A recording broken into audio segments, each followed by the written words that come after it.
আসসালামু আলাইকুম এভরিওয়ান, সবাইকে নতুন আর একটা ভিডিওতে স্বাগতম জানাচ্ছি। আমি সোহান।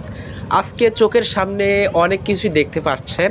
আমার সামনে দেখা যাচ্ছে হিন্দু দিদিকে, উনি এই কাঁচা মরিচের বেগুনি বানাবে। তো আজকে খাই, দেখি কীরকম লাগে। এই কাঁচা মরিচের বেগুনি কখনো এইভাবে খাই নাই। আপনারা অনেকেই খাইছেন যে বেগুনি, যেমনি বেগুনি বানায় অমনি আর কাঁচা মরিচ দিয়ে বেগুনি বানাবে। দেখি কিভাবে বানায়, কি করছেন উনি। খেয়ে যায় আগে এখান থেকে। আশেপাশে এখানেই শুধু এই দোকানটাই দেখলাম আমি, এই কারণে এখানেই খাই, দেখি কিরকম লাগে। এখানে কলকাতায় সবচেয়ে ফেমাস খাবার এই কাঁচা মরিচের বেগুনি। আপনারা দেখতে থাকেন।